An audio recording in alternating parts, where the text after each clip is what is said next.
कानी बहू। किशोरी लाल जी के बेटे राघव की शादी की बात जगह जगह चल रही थी, लेकिन किशोरी लाल जी को कोई लड़की पसंद ही नहीं आती थी। और उसकी एक ही वजह थी, किशोरी लाल जी का लालची होना। उनको लड़की वालों से मोटा दहेज चाहिए था और इसी चक्कर में एक दिन वो एक बहुत पैसे वाले के घर अपने बेटे का रिश्ता लेकर पहुंचे। उस आदमी का नाम था ओम प्रकाश।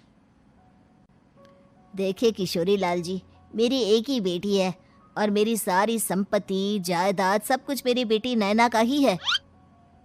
पापा, नाम से लगता है बहुत खूबसूरत होगी। कितना अच्छा नाम है ना, नैना। ओ, वैसे बात तो सही है आपकी। अब इतना पैसा है, जमीन जायदाद है, इकलौती बेटी, आप भी क्या करेंगे? सब कुछ उसे ही देंगे ना।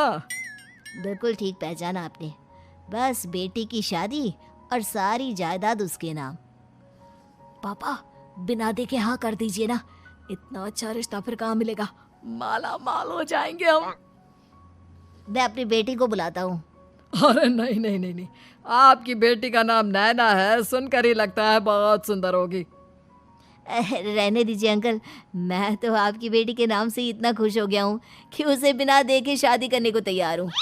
अब तो मैं उसका चेहरा सीधे शादी के बाद ही देखूंगा। और इस तरह राघव नैना का चेहरा नहीं देखता और उससे शादी कर लेता है। शादी के बाद अपनी सुहाग रात पर जब राघव नैना का घूंघट उठाकर देखता है तो नैना की आंखें बंद थी। कितने खूबसूरत हो तुम नैना, जरा अपनी आंखें खोलकर मेरी तरफ देखो तो सही। नहीं, मुझे शर्म आती है। अरे, मैंने तुम्हें शादी से पहले भी नहीं देखा, और अब अगर तुम आंखें खोलकर मुझे देखोगी भी नहीं तो मुझे अच्छा कैसे लगेगा? इससे पहले कि नैना अपनी आंखें खोलकर राघव की तरफ देखती, अचानक से लाइट चली गई और राघव नैना को पूरी तरह से देख भी नहीं पाया। अगली सुबह नैना राघव के लिए नाश्ता बनाकर लेकर आई। अरे ये क्या, आधा पराठा सेका हुआ है और आधा बिल्कुल कच्चा। ये तुमने क्या किया नैना? बहू, तुमने क्या आधा पराठा तवे से नीचे लटका कर रखा था, जो आधा सेका है और आधा कच्चा? मुझे जितना दिखेगा उतना ही तो सीखूंगी ना पापा जी।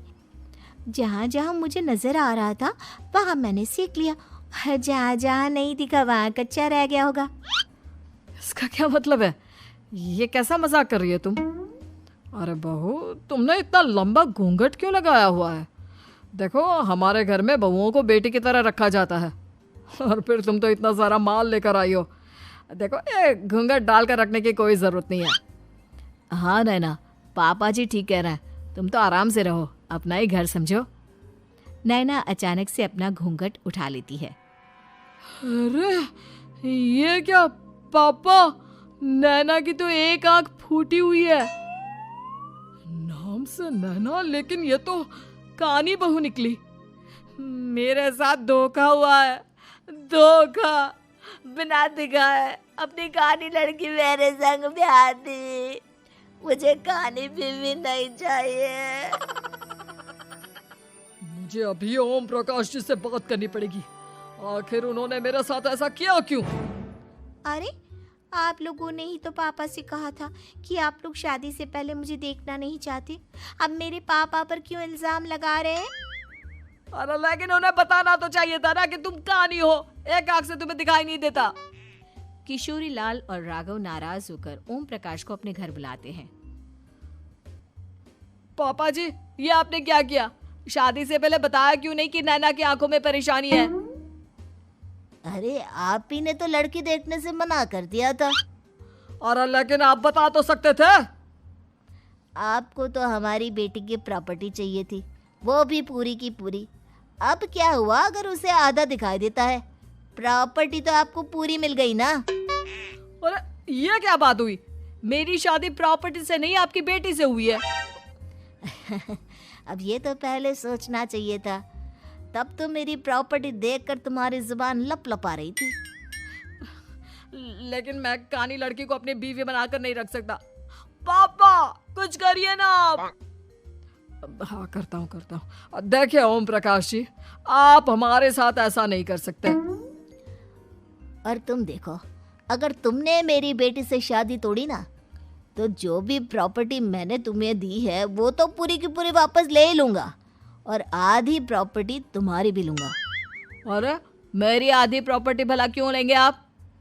इसलिए क्योंकि मेरी बेटी को आधा नज़र आता है और उसकी नज़र अभी तक तुम्हारी आधी जायदाद पर ही पड़ी है। अब तुम उसे घर से निकालोगे तो कुछ तो लेकर जाएगी ना।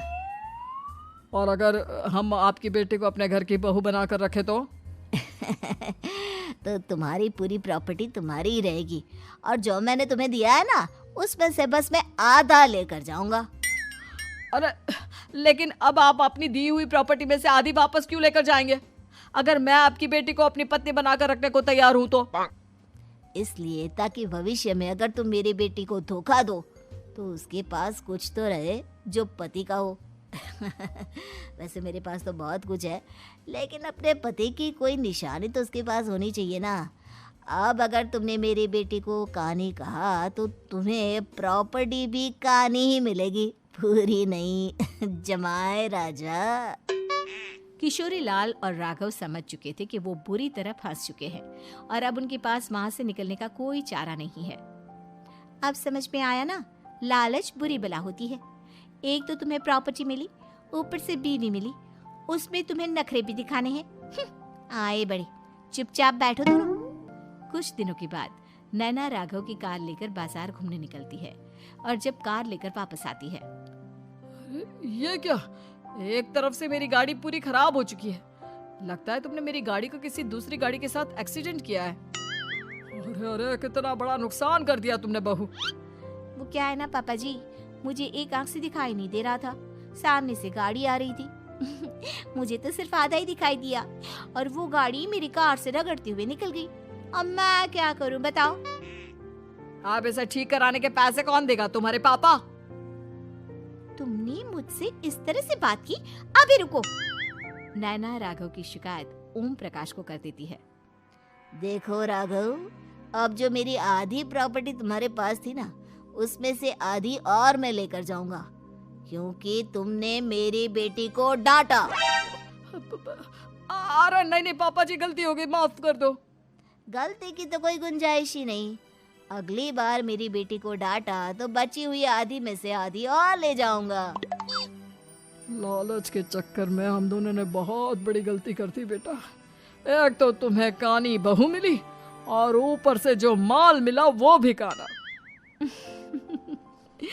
इस तरह राघव की हर एक गलती पर ओम प्रकाश उसकी प्रॉपर्टी का आधा आधा हिस्सा लेकर अपना सारा माल वापस ले गया और राघव को कानी बीवी से काम चलाना पड़ा। भाई लालच वाकई में बुरी बला है।